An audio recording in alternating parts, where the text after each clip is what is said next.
Hello, my name is Thompson, and I'm a member of the Human Performance Lab at the University of Guelph in Ontario, Canada. Today, I'm going to go over a presentation that we recently gave at the CSEP conference in Fredericton. And the title of the presentation today is Improvements in Maximal Aerobic Capacity Following Blood Flow Restriction Treadmill Walking are likely centrally rather than peripherally mediated.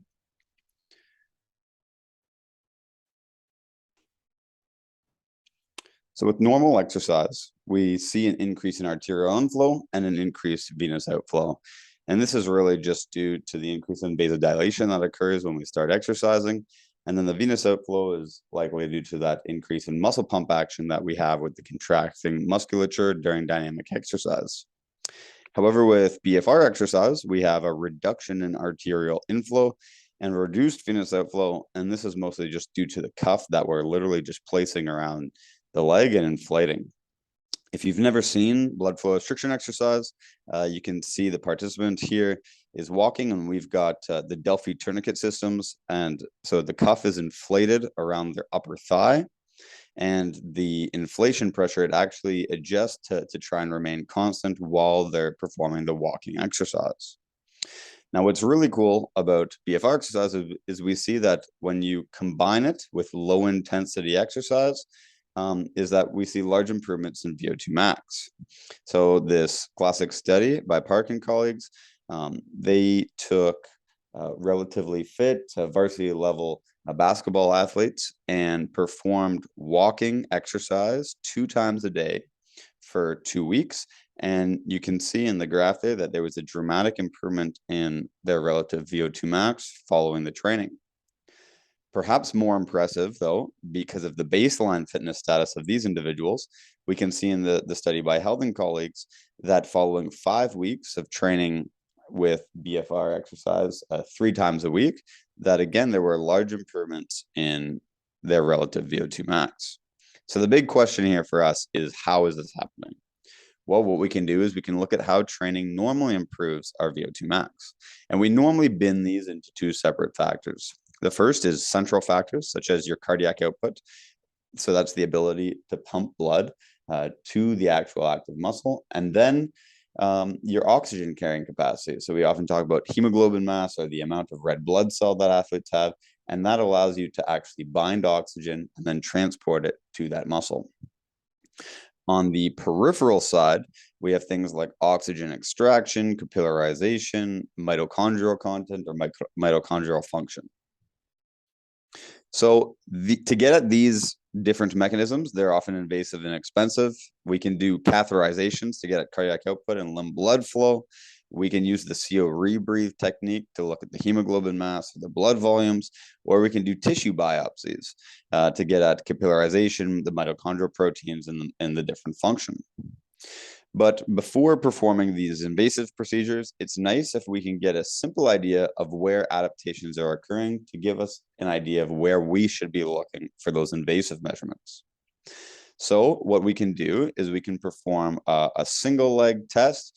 And what that does is, you can see here, we're having the participant perform the single leg exercise, and all the cardiac output can be generated and delivered to that exercising limb. Whereas if we're performing exercise with the 2 legs, cardiac output now has to be split across a greater muscle belly. So what we can do is we can measure the VO2 peak while manipulating the active muscle mass to change different limiting factors. So what we can do is, if we have this large muscle mass, we'll see that central factors will play a larger role. And if we are using a smaller muscle mass, then the peripheral factors might play a larger role. So we can use that double leg VO2 peak and a single leg VO2 peak test to get at these different things. And what we can see is that with this model, we can estimate whether adaptations responsible for improvements following the BFR training are occurring centrally or peripherally. Another way of looking at this is we can look at what we could call the improvement ratio. So we can see if the single leg VO2 peak and the double leg VO2 peak from before to after BFR training is improving disproportionately in one direction. So if we see that from pre-training to post-training, that the double leg VO2 peak improves disproportionately to the single leg VO2 peaks, we would expect this ratio of the single leg to double leg VO2 peaks to decrease. And we would interpret that as an improvement in something central. Whereas if we see that something more peripheral is changing, then we might expect that the single leg VO2 peak would improve disproportionately to the double leg VO2 peak, and the ratio between the two would increase. So what we did is we had a BFR training study where we performed the training 2 times per day for 4 weeks. And we performed the single leg and the double-legged VO2 max test before and after training. Each training session, we would determine an individual's lowest occlusion pressure using the Delphi tourniquet system. And then we would use 100% of that pressure, which ranged from 170 up to about 250 millimeters of mercury. We'd apply that during the protocol below. So we would have an individual perform 3 minutes of walking, interspersed with 1 minute of rest. They would do this for 3 sets. Then we'd have a 1 minute deflation period, just because the actual cuffs being inflated around the legs and doing exercise with them on is actually quite painful. Then we would reinflate the cuff and perform 2 more walking bouts, interspersed with 1 more rest period. And during the walking and the rests, there's occlusion going on the entire time. It's only during that 1 minute deflation period in the end where the individual gets a little break. So what we saw is that there was an improvement in the double-legged VO2 peak when you perform the BFR, but obviously not in the control group. So we wouldn't expect, if you are already moderately active, we wouldn't expect if you go for a couple short walks for 4 weeks, we wouldn't expect you to see improvements in VO2. But when we add in that 100% LOP occlusion pressure, we do see that there are improvements in VO2 peak following the training. However, we don't see that there's an increase in the single leg VO2 peak, at least not statistically.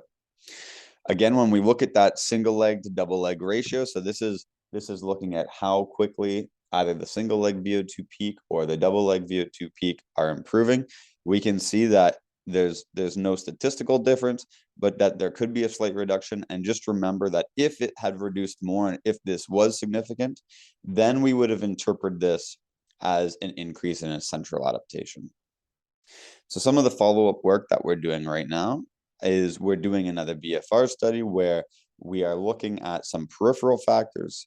We're using a technique where you perform a steady state exercise and you then occlude the limb and stop exercising very rapidly while using near-infrared spectroscopy to look at the oxygen saturation in the actual active leg. And when you perform that occlusion and you prevent more blood from coming in, the rate at which oxygen is essentially being taken up and the signal for the oxygen is being reduced, which you can see in the 2 graphs in the bottom here.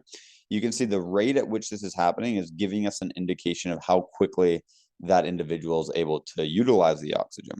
So just for reference, at the bottom there, we've got 2 different exercise intensities, a 25% watt max and a 50% watt max.